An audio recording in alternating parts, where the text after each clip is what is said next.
da Reforma Protestante. Esse ano se completou 502 anos da Reforma, popularizando aqui no Brasil também essa festividade, mas nós cristãos estamos festejando, na verdade, o aniversário da Reforma Protestante.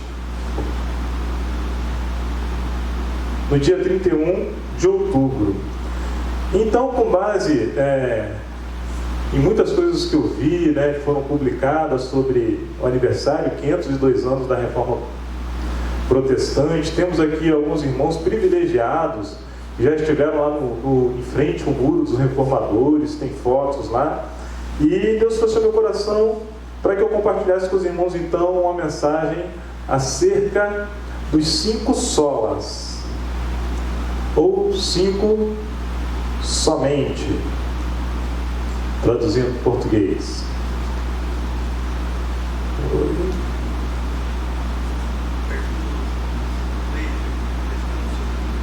Leia.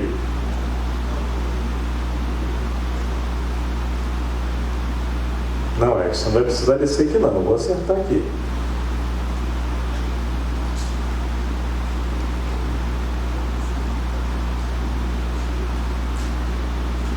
Foi.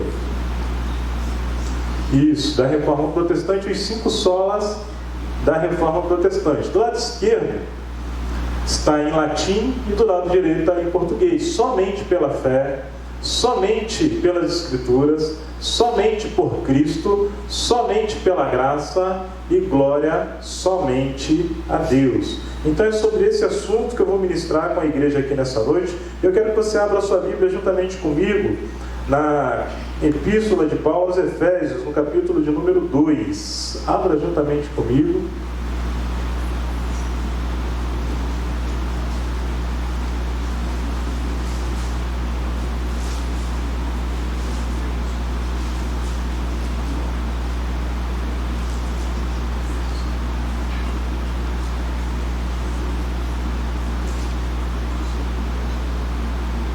Amém? Efésios, capítulo 2, versículo de número 1. Eu vou ler um texto aqui. Acompanhe aí comigo, por favor. Ele vos deu vida, estando vós mortos nos vossos delitos e pecados, nos quais andaste outrora segundo o curso deste mundo, segundo o príncipe da potestade do ar, do espírito que agora atua nos filhos da desobediência, entre os quais também todos nós andamos outrora, segundo as inclinações da nossa carne, fazendo a vontade da carne e dos pensamentos, e éramos por natureza filhos da ira, como também os demais.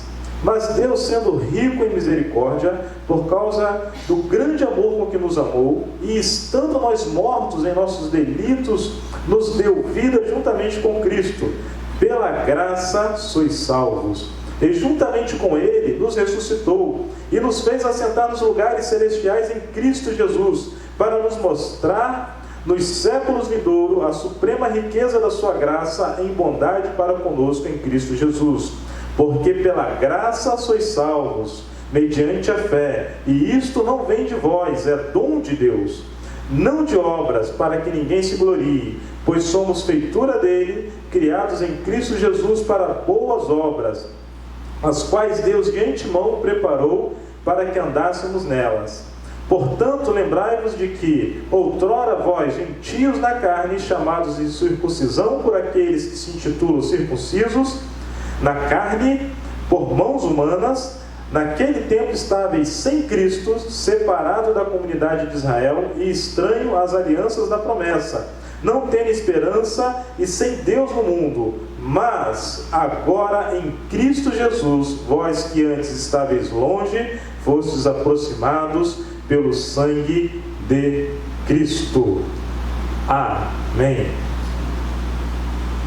Acho que ele está com delay, Edson. Volta para mim, são apenas 6 slides. Eu vou pedindo a você para passar. Isso, pode passar para o próximo. Amados, então, os 5 solas da Reforma Protestante, os 5 somente, está em latim, solas significa somente. Foi, na verdade, uma resposta apologética às heresias que a igreja vinha cometendo, que a igreja vinha praticando. A gente destaca sempre assim, igreja católica, mas a gente entende que era apenas a igreja cristã que existia na época. Era a única igreja, era a igreja de Cristo, era a igreja de Deus, que tinha se apostatado da fé, tinha se afastado das Escrituras, tinha se afastado da palavra e estava cometendo várias coisas erradas que não tinha nada a ver com a palavra de Deus. E quando a gente fala o termo reforma, a gente está falando de reforma alguma coisa que está errada, alguma coisa que está fora do lugar e precisa ser consertado, reformado. E quando a gente fala também reforma, após uma reforma, aquela situação que a gente reformou, ela tende a ficar melhor do que o estado quando foi encontrado. Então era para trazer a reforma, ou então para se aproximar,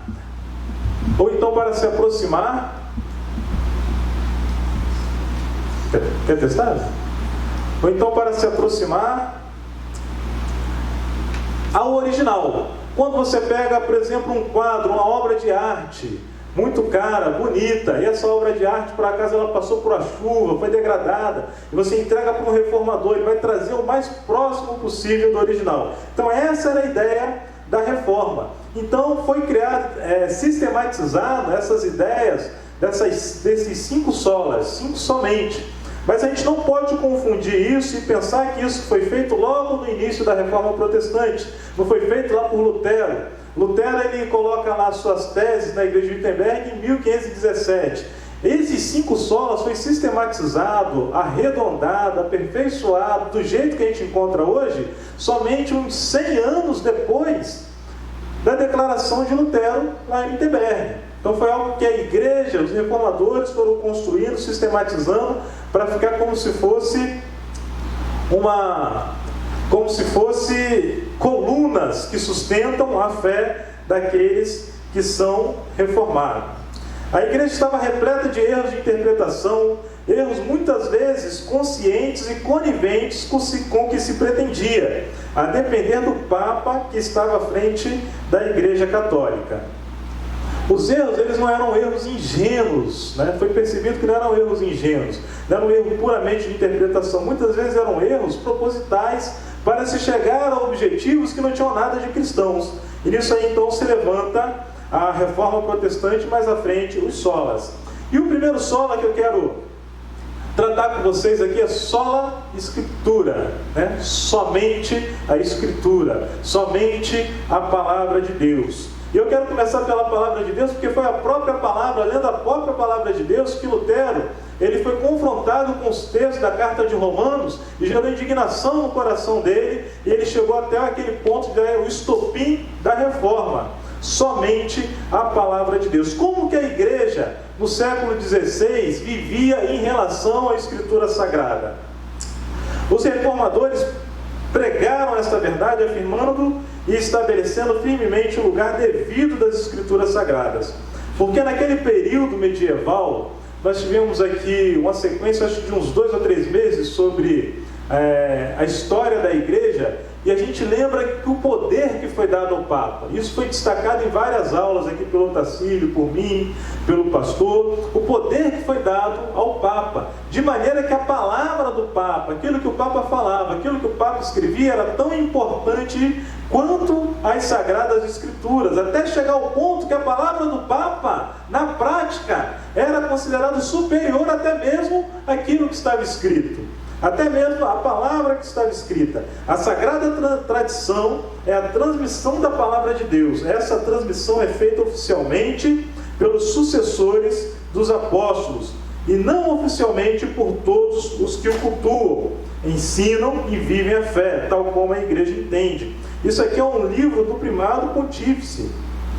E ele está afirmando aqui que a tradição oral pelo Papa, que é a sequência, né? Ele que é a sequência de Pedro, tinha tanto poder quanto a palavra de Deus. E aí a gente vê uma série de erros acontecendo na própria igreja. E Lutero, ele se confronta com essa situação, fica indignado com essa situação e confronta essa heresia que a igreja estava passando. Então, mais à frente, 100 anos à frente, Na sistematização dos 5 solas, nós vemos aí que somente a Escritura vai ser a regra de fé e prática da igreja. Somente a palavra de Deus pode ser a regra de fé e prática da igreja. O que a gente entende aqui em 2 Timóteo 3, 16 e 17? Toda a Escritura é inspirada por Deus e útil para o ensino, para a repreensão, para a correção, para a educação da justiça, a fim de que o homem de Deus seja perfeito e perfeitamente habilitado para toda obra. Querido, somente a palavra de Deus, somente a Escritura Sagrada, somente a Bíblia vai te orientar. A palavra de Deus, a Bíblia Sagrada, ela te orienta. A palavra de Deus, a Bíblia Sagrada, ela te alimenta. A palavra de Deus, a Escritura Sagrada, ela te consola nos momentos de tristeza. A palavra de Deus, ela traz vida para o seu coração e para a sua vida. Somente a Escritura Sagrada. Temos que ter isso como referencial no nosso coração, mas não pode ser apenas um discurso bonito, tem que ser uma prática. Você tem que amar essa palavra, você tem que ler essa palavra, você tem que comer essa palavra, você tem que estudar essa palavra, você tem que meditar nessa palavra. Nós temos um plano anual de leitura aqui. Como é que está o seu plano anual de leitura? Você tem lido a palavra de Deus todo dia? Era comum na década de 90, eu posso falar década de 80, se não entrega a minha idade, né? Misericórdia. Na década de 90, você entrar na casa das pessoas e ter uma Bíblia aberta assim na estante. Era muito comum, hoje não é tão comum assim.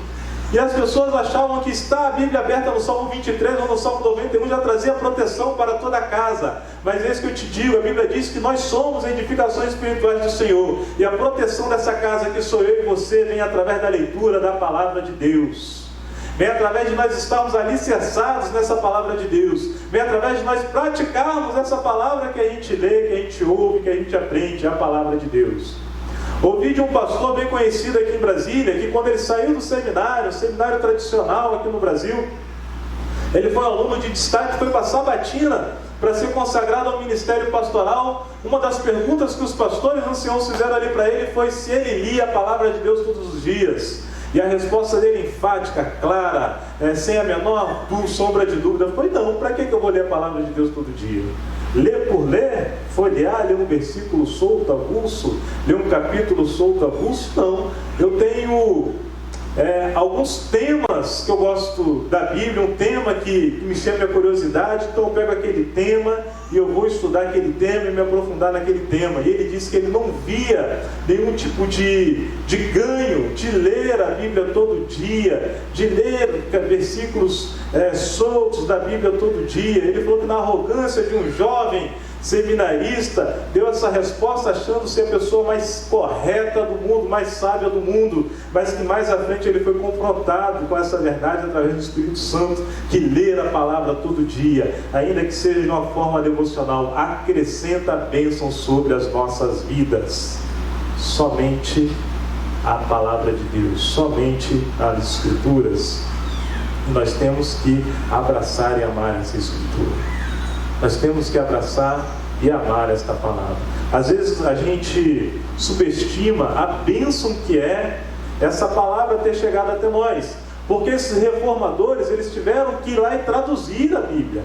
Eles deram acesso à comunidade, quando é totalmente contrário disso que eu li nesse livro, dessa bula papal que eu li aqui para vocês, que a palavra era estrita apenas ao clero, aos bispos. E esses reformadores, então, eles têm um trabalho, arriscam a sua vida para traduzir a palavra de Deus para a linguagem mais simples das pessoas da comunidade, ou até mesmo para os camponeses daquela época. Isso se torna uma bênção para a vida da igreja, porque todo mundo agora, como os crentes bereanos, vão lá beber na fonte e confirmar se aquilo que o padre estava pregando era de fato aquilo que estava na palavra de Deus.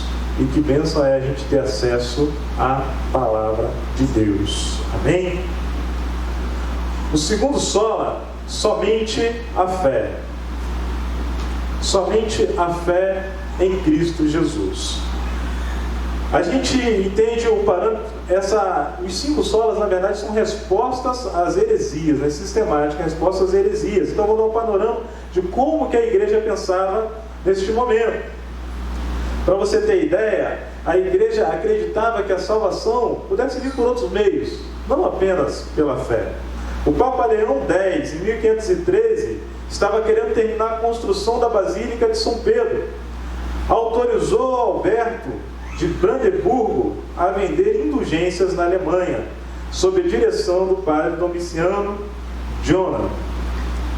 Algumas das promessas de indulgências feitas por John, a propaganda da venda dizia, então, ou seja, autorizou ele vender indulgências. E eu vou explicar para você o que era indulgências, né? Vendia bênçãos, vamos colocar assim, vendia bênçãos. Ele precisava construir a igreja, era uma catedral muito grande, precisava de muito dinheiro, então começou a fazer uma oferta de bênçãos, vender a dinheiro mesmo. As indulgências que vendiam deixavam o pecador mais limpo do que quando saíram do batismo. Era uma das propagandas da venda dessas indulgências. Olha, se você comprar essa salvação aqui comigo, essa indulgência aqui comigo, assim que você me entregar o dinheiro, você vai se tornar mais limpo do que no dia que você se batizou. E essa crença era muito forte na igreja da época, que muita gente achava que o batismo purificava e que depois do batismo você voltava a pecar e começava a se sujar novamente, e muitas pessoas queriam se batizar só perto da morte. Nós comentamos isso aqui na escola bíblica dominical, com o fato assim, quando estava no leito de morte, falava assim, agora eu estou na hora de batizar, que eu estou aqui mesmo, vou sair, não vou conseguir pecar mais. É um bom momento para eu pecar. Então a gente entende o contexto dessa propaganda de venda de indulgência. Olha, se você comprar essa indulgência, você vai ser tão purificado, você vai estar mais puro do que no dia que você se batizou. As indulgências que vendiam deixavam o pecador mais limpo do que Adão antes do pecado. A indulgência que era vendida, a cruz, né, que o vendedor de indulgência vendia, um pedaço de cruz assim, uma cruz feita de madeira, e vendia aquela indulgência. Essa cruz do vendedor de indulgência tinha tanto poder quanto a cruz que Cristo fora crucificado. A indulgência que, ao se comprar uma indulgência para um parente que já estava morto, tão pronto a moeda caísse no fundo do cofre, a alma daquele parente morto sairia imediatamente do purgatório. Assim que a moeda tocasse o fundo do cofre, a alma do parente morto saía do purgatório e ia direto para o céu. Então era esse o contexto que se levanta, que somente a fé, que o justo viverá apenas pela fé. Esta foi a doutrina central da reforma. Foi esse texto que tirou o sono de Martinho Lutero. Lutero era um monge, e a gente conhece o contexto da história de Lutero, já foi passado aqui na igreja várias vezes, de tantas penitências que ele fazia, se sentia um pecador culpado, e ele queria pagar o seu pecado com as penitências que ele fazia, até que o texto da Bíblia confronta ele, de tal maneira que ele entende que o justo viverá pela fé. Quando Paulo cita essa passagem de Abacuque, ele usa para ensinar que é através da fé e não das obras que alguém é declarado justo em Cristo. Isso está mais claro em Gálatas 3,11. E é evidente que pela lei ninguém é justificado diante de Deus, porque o justo viverá pela fé. Então a salvação ela vem pela fé. A fé em Cristo Jesus, não é a fé pela fé, é a fé em Cristo Jesus que justifica o pecador e traz a ele a salvação. E aqui a gente tem, muitas das vezes, um contrassenso, de que muitos cristãos acham que porque é salvo pela fé, ele não precisa fazer mais obra nenhuma na face dessa terra. E muita gente acha que isso aqui entra em conflito com o texto de Tiago, que a fé sem obras é morta, mas não tem conflito, tem uma harmonia. Nós somos salvos para as boas obras, nós não somos salvos pelas boas obras. Nós não somos salvos por aquilo que a gente faz de bom, mas uma vez que você é salvo, você tem que ter boas obras na face dessa terra. Há um texto em 1 João, capítulo 2, verso 6, que eu gosto muito desse texto, que diz assim: aquele que diz que permanece nele, Cristo, esse também deve andar como Cristo andou. Ou seja, se você foi salvo pela fé e você está em Cristo Jesus, você tem que andar como Cristo andou. Você tem que fazer boas obras como Cristo fez. Você tem sim que ser um homem honesto como Cristo foi, sabendo que a sua honestidade, sabendo que as suas boas obras não te garantem o céu, o que garante é a justificação através da fé em Cristo Jesus. Querido, fomos libertos dessa heresia que a igreja cristã praticava no século XVI, e hoje nós sabemos que a nossa salvação é pela fé. E a gente encontra aí muitas religiões que acreditam de que quanto mais boas obras ela fizer na face da terra, ela vai se purificando, vai alcançando níveis maiores de purificação, de limpeza espiritual, vai se tornando um espírito mais elevado, até chegar na perfeição. Isso é mentira, querido, porque eis que eu te digo, como o pastor Elias já deu um exemplo muito bom aqui, se eu jogar esse controle aqui 1000 vezes para o alto, 1000 vezes ele vai cair aqui em cima dessa mesa. E nós que somos pecadores, Cristo vai nos purificar, Cristo vai nos perdoar, mas nós vamos voltar a pecar. Nós não somos bons em nós mesmos, mas nós somos bons através de Cristo Jesus, que nos justificou através da fé. Quem pode dizer um amém? O terceiro ponto é somente a graça, só pela graça de Deus. Essa parte, está intimamente ligada, quando a gente vê assim, somente a graça de Deus. Ela está intimamente ligada com o que vem a seguir, que é somente Cristo. E às vezes se aparece também com a questão de somente pela fé. A Bíblia ensina que o homem é totalmente incapaz de fazer qualquer coisa para a sua salvação. Está espiritualmente morto em delitos e pecados. Um morto nada pode fazer sem que antes seja vivificado. E o apóstolo Paulo ele ensina da seguinte maneira: como se operou a nossa salvação. Ele vos deu vida, estando vós mortos nos vossos delitos e pecados. Estando nós mortos em nossos delitos, nos deu vida juntamente com Cristo. Pela graça sois salvos. É o texto que eu li na introdução. Foi pela graça, diz Paulo, que fomos vivificados, e nós que estávamos mortos. E quando a gente entende esse texto, que somente pela graça de Deus, a gente entende que foi pela graça de Deus, mas não foi de graça. Cristo pagou um preço. Jesus pagou um preço pela nossa salvação. A salvação ela vem pela graça de Deus, somente pela graça. Não dá para comprar. Por mais rico que você seja, não dá para você comprar a salvação. É somente pela graça. O nosso merecimento, a gente merecia o inferno, mas Cristo que merecia o céu morreu e pagou a dívida que era contra nós. Romanos 11,6 diz assim: e se é pela graça, já não é pelas obras. Do contrário, a graça já não é mais graça. E ainda em Efésios: mas Deus, sendo rico em misericórdia, por causa do grande amor com que nos amou, e estando nós mortos nos nossos delitos e pecados, nos deu vida juntamente com Cristo Jesus. Ou seja, não é nada que você faça. Não tem como comprar a salvação. Não tem como você conseguir por outro meio a salvação, a não ser que seja pela graça de Cristo. E a gente entende que havia um abismo gigantesco que separava eu de Deus, que separava você de Deus, e esse abismo era intransponível. Ainda que você tivesse todo o dinheiro do mundo, você não conseguiria fazer uma ponte para atravessar esse abismo. Mas veio a graça de Cristo Jesus e fez uma ponte e nos trouxe acesso novamente para com Deus. Ligou novamente, nos conectou novamente com Deus. A graça de Cristo Jesus sobre a nossa vida. Filipenses ele diz o seguinte: não há nada que você possa fazer para Deus te amar mais, e não há nada que você possa fazer para Deus te amar menos. Não sei se você entendeu a profundidade dessa frase. Então, quando a gente pega esse contexto, eu vou repetir: não há nada que você faça, que você possa fazer para Deus te amar mais, e não há nada que você possa fazer para Deus te amar menos. Nós chegamos aqui num consenso que a graça de Deus, aquele que é mais rico não consegue comprar, e aquele que é mais pobre pode ser alcançado por Deus. Aquele que se considera o maior pecador do mundo, a graça de Deus alcança ele pelo sacrifício de Cristo Jesus e consegue restabelecer esse caminho. E aquele que erradamente se acha uma pessoa tão boa, mas que não entende ainda que o seu pecado era suficiente para levar ele para o inferno, a graça de Deus também alcança esse irmão. Se você pega, por exemplo, o irmão santo, abençoado, igual o Jorlan desse jeito, quase um anjo, ainda assim ele necessitava da graça de Deus para ser salvo. Às vezes você pode olhar para ele, irmão, e pensar assim: nossa, acho que o Jorlan vai chegar primeiro no céu, acho que o Jorlan já estava quase salvo quando nasceu, quando chegou aqui, de tão abençoado que esse irmão. Eis que eu te digo, querido, o pecado dele, independente do tamanho que você não conhece era o suficiente para levar ele para o inferno, tanto quanto o seu. E assim também a graça de Deus alcançou ele, alcançou você, e hoje você também vai para o céu com Cristo Jesus. E se você por acaso está aqui se sentindo culpado, está com o peso do pecado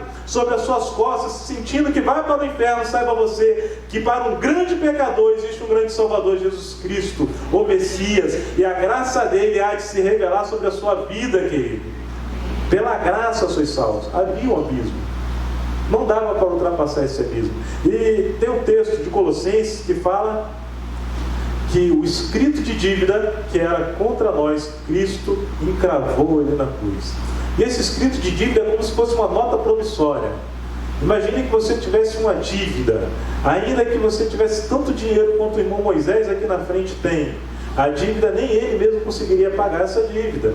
Ainda que somasse o dinheiro do irmão Moisés aqui com o Johnny, e aí daria uma riqueza que daria para encher essa igreja, ainda assim não pagaria a dívida. E se somasse a do Johnny, do Moisés, do Otacílio, aí você fala, agora dá para pagar. Irmão, é isso que eu te digo, não daria para pagar o escrito de dívida que era contra você. O seu pecado, a sua dívida, valeria a sua vida, a morte. O salário do pecado é a morte. Mas Cristo foi lá como Cordeiro Pascual e se entregou no meu lugar, no seu lugar, morreu por mim, morreu por você.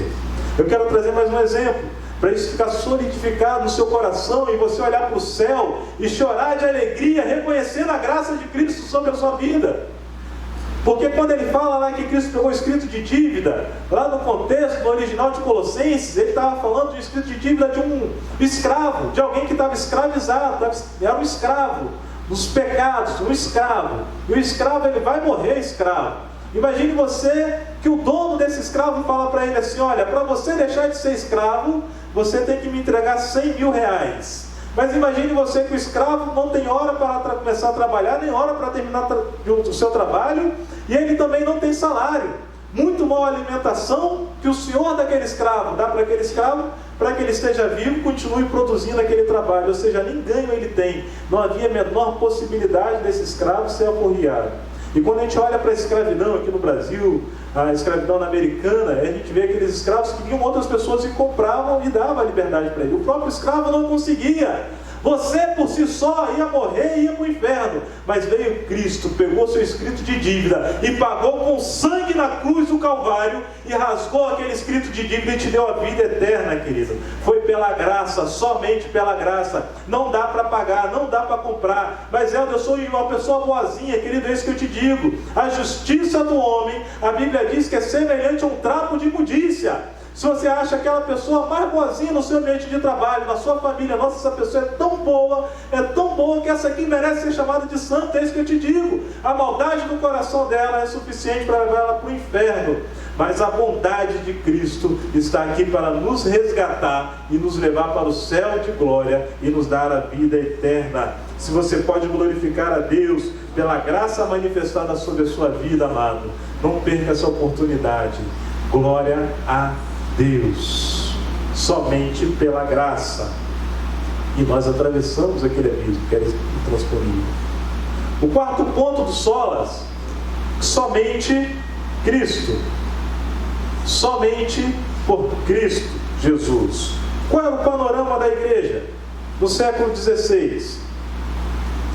O catolicismo romano afastou-se do Evangelho e instituiu o culto a Maria em 431. O culto às imagens em 787. A canonização dos santos em 933. Instituiu também a figura do sacerdote como vicário de Cristo, a quem devem ser confessados os pecados e a quem supostamente foi conferido o poder para perdoá-los mediante a prescrição de penitências. Então esse é o panorama, esse é o ambiente quando surge.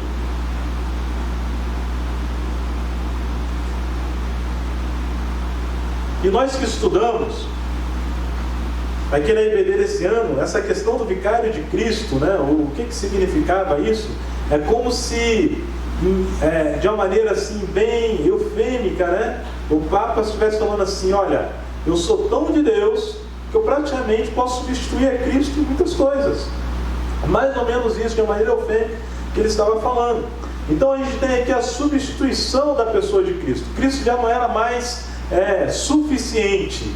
Cristo precisava de uma ajuda para cumprir a sua tarefa. O Cristo podia ser ajudado para cumprir a sua tarefa. Mais ou menos esse era o panorama quando a igreja vem a reforma protestante e o solas que somente Cristo Jesus. Lá em 1 Timóteo, capítulo 2, verso 5, diz assim: porquanto há um só Deus e um só mediador entre Deus e os homens, Cristo Jesus, homem, o qual a si mesmo se deu em resgate por todos, testemunho que se deve prestar em tempos oportunos. Atos dos Apóstolos 4,12: e não há salvação em nenhum outro, abaixo do céu não há outro nome entre os homens pelo qual devamos ser salvos. Ou seja, a igreja tinha instituído vários caminhos. Eu lembro que quando eu entrei para o curso de formação, alguns anos atrás, e chegou um oficial, e fez uma palestra num auditório bem grande, com todos os alunos, e ele tinha um quadro. Ele pegou uma caneta piloto e desenhou um círculo no quadro e falou para a gente assim: imagina que isso aqui é o Sol. Ele pegou e começou a puxar os traços, vários traços, uns maiores, outros menores, a partir daquele círculo. Ele falou: isso aqui são os raios do Sol, que iluminam em várias direções. Mas se você pegar o caminho de qualquer que seja desse raio de Sol, você vai chegar ao Sol. Assim também a religião. Qualquer religião que você pegue, se você seguir esse caminho, você vai chegar até Deus. E ele falou isso numa palestra, e o objetivo final dele era que todo mundo aceitasse doar sangue, independente de religião. Esse era o objetivo dele. Era um oficial médico, inclusive. Esses doutores, rapaz, ainda bem que há uns convertidos, que a gente conhece por aqui, Temos alguns convertidos. E essa era a ideia dele, de que qualquer caminho daquele ali, você chegaria a Deus. Ou seja, qualquer caminho podia chegar a Deus. Na prática era isso que a Igreja Católica, Apostólica Romana, estava colocando os seus documentos e praticando no meio da sua igreja. Mas eu que sou crente, você que é crente, nós que estamos lendo a Palavra de Deus, a Sagrada Escritura, sabendo que Jesus Cristo é o único mediador. Ele diz: eu sou o caminho, a verdade e a vida, ninguém vem ao Pai a não ser por mim. Jesus, ele é o Cordeiro de Deus que tira o pecado do mundo. Não havia outro caminho, não havia outro plano de salvação para que nós pudéssemos chegar a Deus. Ele é aquele que faz o verbo religare acontecer e de fato nos religar a Deus. A religião que vem do verbo religare, tentativa de reconectar o homem com Deus, e a religião tenta e não consegue, mas Cristo nos liga novamente a Deus. Ele é o único caminho, Ele é o único mediador, Ele é a única ponte. A gente, quando olha para o tabernáculo erguido por Moisés no meio do deserto, a gente vê ali os utensílios do tabernáculo, a gente vê a mesa de pães que tinha dentro do tabernáculo, ao qual Davi se alimentou, e a gente vê depois lá no Evangelho de João, Jesus falando que eu sou o pão da vida. A gente vê essa analogia do tabernáculo em Cristo Jesus. A gente vê, por exemplo, a questão do candelabro que tinha dentro do tabernáculo, da tenda, e a gente vê Jesus falando que eu sou a luz do mundo. A gente vê o altar de holocausto que tinha lá no tabernáculo, e a gente vê Jesus Cristo sendo o sacrifício perfeito, que não precisava mais ser renovado. Então a gente vê que tudo isso se cumpre em Jesus. Jesus é o caminho, a verdade e a vida, e Ele é altamente suficiente para a nossa salvação. A gente não precisa de ajuda, a gente não precisa de Maria, a gente não precisa de outros caminhos, a gente precisa de Jesus. Se você está perdido, você só vai se encontrar se você encontrar a Jesus. Somente Cristo Jesus. E a igreja estava se desviando tanto disso, que aceitava vários outros caminhos. E quando você for conversar com alguém que segue esse tipo de pensamento, ele vai falar assim: não, mas a gente não idolatra, não, a gente só admira. Mas como você vê na prática, tivemos agora uma canonização de uma santa brasileira, quando você vê na prática as pessoas testemunhando, falando que a santa a curou, que a santa trouxe bênção para sua casa, que a santa fez isso, que o santo, que a Maria fez, que fez e aconteceu. Quem faz na minha vida, quem faz na sua vida é Jesus Cristo, o Messias, o Salvador, o único caminho, o único a quem a gente tem que glorificar, o único a quem a gente deve fazer oração. É só Ele que media a nossa intercessão junto ao Pai, não é a Maria. Eu lembro que tempos atrás, isso em 2004, ou seja, 15 anos atrás, bastante tempo já, né? 15 anos atrás. Deixa eu ver, tem alguém aqui que não tinha nascido há 15 anos atrás? Tem o Mateus lá, já está ouvindo a mensagem. Isso, tem esse jovem aqui na frente também. Há 15 anos atrás não tinha nascido. E um amigo meu, no trabalho, que eu estava evangelizando ele, e ele era muito católico, muito mesmo. Mas era praticante, de verdade. Ele lia a Bíblia, era um leitor da Bíblia, de verdade. E a gente conversava muito, e a gente trabalhava com limpeza pesada, limpava banheiro, cortava grama, era coisa brava, irmão, não era brinquedo não. Era 2 horas só que a gente tinha para fazer essa limpeza, o povo comia, ninguém via. O nome dele é Roque, José Roque, o nome dele, baiano, né? Bom de bola, um craque. Deixou o clube do Bahia, já era da base do Bahia, para entrar para a Marinha. Falou, Roque, olha só o que você fez, menino. Podia voltar para o futebol, brinco com ele, né? E limpando lá, banheiro, lavando as coisas, conversando sempre com o Roque, e eu pegava e jogava sempre a palavra para ele, né? Puxava assim, e aí, Roque, você sabe o que está escrito lá em João 3,16? Sabe por que Deus falou aquilo? Aí ele, não, explica aí. Eu falei, não, eu vou explicar, mas tu lê lá, lê o capítulo todo, vê se você consegue entender para a gente conversar amanhã. Eu pegava e instigava ele desse jeito, jogava um versículo, fazia uma pergunta que ele não sabia responder, dava a referência à Bíblia e falava para ele ler no outro dia para a gente debater o assunto. E ele vinha cheio de sede, debatendo, e eu vi que a sede foi crescendo, a fome foi crescendo, ele era muito praticante. Ele falou, nossa, está tão bom esse nosso papo aqui, nossa conversa. E tínhamos um culto no trabalho na hora do almoço. E tínhamos a missa também na hora do almoço. Isso no quartel, tinha um capelão evangélico, capelão católico. Ele falou assim, eu vou pedir o padre se ele me dá a oportunidade para pregar no culto, né, na missa, qualquer dia desse. Ele falou, pede mesmo, mano. Poxa, eu quero, vou pedir, pede mesmo. E ele foi pedir ao padre para pregar.